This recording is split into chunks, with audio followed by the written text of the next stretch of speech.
Hey everybody, welcome to the All Things ColecoVision podcast. Sometimes you have to clean the glasses and get a sip of coffee. This week I want to go over some things with you, tell you some exciting new stuff, rehash some of the older stuff that still is exciting, and I got some rumors. But I'm not going to give you any details, I just got some rumors. Well, actually, is it a rumor as much as here's my opinion on the rumor? We'll see. Anyways, first off, I want to get some things out of the way here because I meant to do this last week, didn't. This right here is a keychain. It's from the Fanatics, ColecoVision and Atom Fanatics group on Facebook. You should check them out. Go on there, contact Mark. You can get some of these. If you don't have any left, contact me. I got some too. They're cool. See that font? Do you recognize that font? Yeah, that's the Doom font. In 1982 is when the ColecoVision came out, so duh. And you can also get one of these too. Brian Hathaway, I believe his name. Oh, he's got better ones too now because he added more logos. And he's got a tall beer mug too. These are cool. I don't want to drink coffee out of this one because as soon as I put coffee in it, I mess it up. But it's cool. Those aren't sponsors. I just wanted to say because this sits back here in my background all the time. And Dish sits over on the other side where you can't see it. So I just wanted to bring them out. Games. Demon Attack and Atlantis on Kickstarter is doing very well. We're at 1/3 backed already via Kickstarter, and that's 1 weekend. We're doing 60 days, which is divided by 7 is what? 8 weeks, a little over 8 weeks. We got plenty of time. And that doesn't count the fact that I already have a wholesale order that basically takes us, add it all up, takes us to 2/3. But the wholesale order is not via Kickstarter because I didn't want Kickstarter taking their percentage. I'm already cutting the price down for the wholesaler, and I'm not going to let Kickstarter, here, 5% more, you can have that. And then, by the way, PayPal here is your couple percent too for processing money. No, so I didn't do it that way. But we have that, another big but. So yeah, we're at 2/3 of the way there. Even if we don't, and I know we will, but even if we don't get to the goal of 3,000, which is like easy compared to, I mean, I did $3,000 goal, I believe, on the Aquarius version of Turmoil. So we should be able to get there real easily with the ColecoVision. But even if we don't, even if I short by one backer, the game's still getting produced. Again, like I said last week, I am just working on funding the production in a different way. Speaking of the production, this right here is the cartridges that I used for my first game, Crazy Climber. These are special cartridges and they use little PCBs in there. They're nice, but they're smaller and they were a little pricey and, well, not overly pricey, but pricey. But for my first game, they were great. This is your standard ColecoVision cartridge, and if you want to see a size comparison to that, you can see that one's a lot smaller. Some people didn't like this. I personally like the short one. But again, like I said, it's a little pricey. Now, and this, don't be saying, oh my God, it looks like SHIT. Shit! This is a very rough 3D version of what I'm doing here. 3D rendering on my beat to death 3D printer. Using just any resin, not resin, whatever it is. Stuff, plastic on a spool. PLA, is that what it's called? Using just what I had laying around. This is the version of the cartridge we're going to go with. See, it's about 1 inch shorter, 3/4. Basically, it eliminates the top finger holds there, but still has finger holds of its own. It eliminates, obviously, the part in the back. See, this is flat in the back. You put a regular cartridge in there, and you just compare it to the other cartridge that Crazy Climber was. It's about a 1/4 inch taller to fit a regular standard PCB that I use for all the cartridges. So this is what we're going with, and I'm exploring production of this right now. But I like this in that it's not a recycled cartridge. So I'm not taking old ColecoVision games and gutting them and cleaning them out and using their body, their hull, their husk to slap a new brain in. I'm making them new ones from scratch. That's it. It's inside is soft. And yeah, ignore the, like I said, I got this multicolor resin somewhere along the way, or resin, PLA, whatever.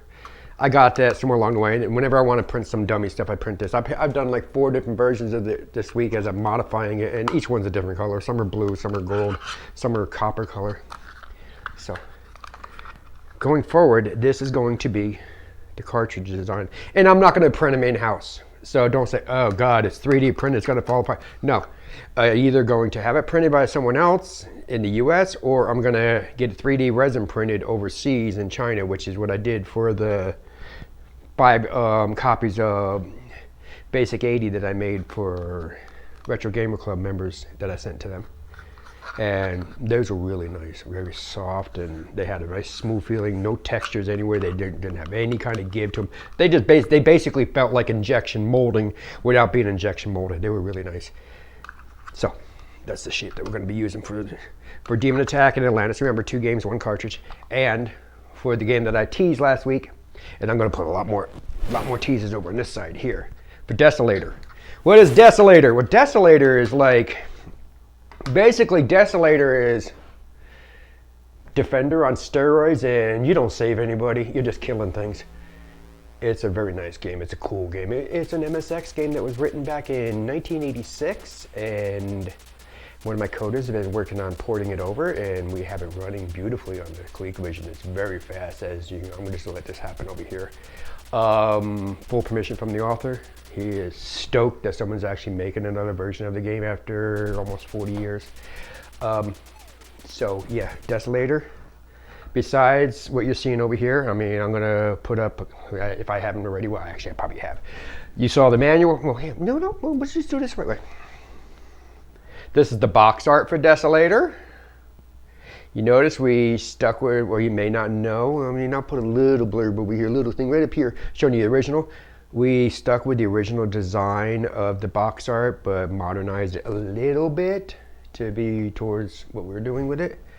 And this is the manual for Desolator. Look at these wonderful prizes. It's up next on The Price is Right. Anyways, this is the manual for Desolator, which we had to write, are writing from scratch, because the only manual for Desolator was this in Spanish, which was the J card on the cassette, so there really wasn't a manual. So we're working on the manual. All the Garagons, that's the enemies in the game, they don't have any names, so I'm going to give them some names. Try to be cute. So anyways, that's Desolator. Desolator is going to go pre-sale, I'm saying mid-February. It's going to go pre-sale on the website, on the store, and pre-sale, pre-order.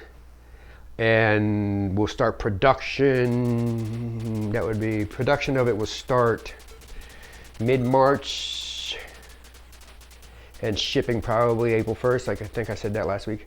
So Desolator, it's coming soon. Desolator. I'm gonna be a model, like one of those ones on the, which briefcase has the $1 million in it? Yeah, stupid show. Other game, Viper. Viper is cool. I keep saying Viper's cool. Viper right here. Viper is very fast, and it surprises me how fast it can get. And because, I mean, we're running a ColecoVision, and I'm doing a lot of tricks to give some very fast, smooth scrolling. And we're working on the various game mechanics of it right now, working on the levels of the launch and the landing and the fighting and all the other good stuff.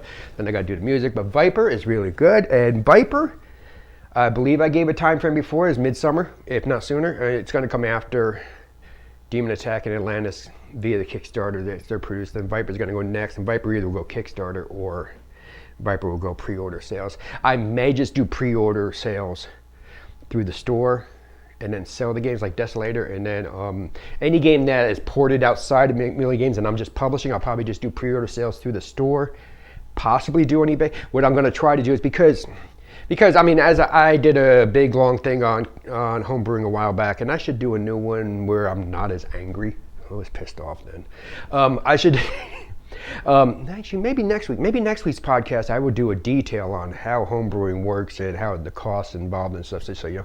But games written in-house, 8-bit Melee Games, I have the leeway, the buffer. I can trade my time involved in the game and lower the price down, or trade my time involved in the game or my profit margin. I can cut that to sell it on eBay and let eBay take its cut, or to drop the price to get the sales going.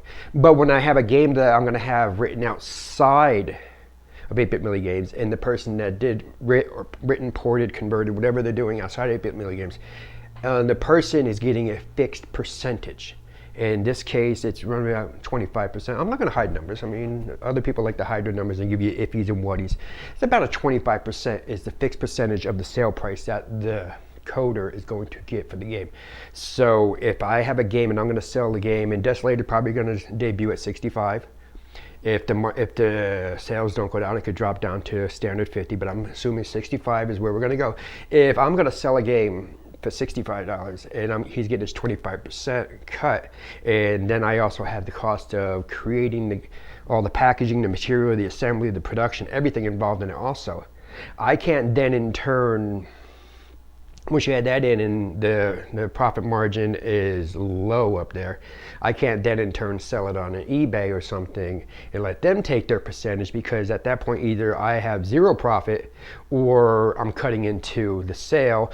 And if I put it on eBay and I mark it for 65 and it sells for 50, I can't drop the amount I'm giving to the coder down. He's getting 25% based on a sale price. If I got to change that sale price, I have to let him know. I mean, we have a nice little contract on that.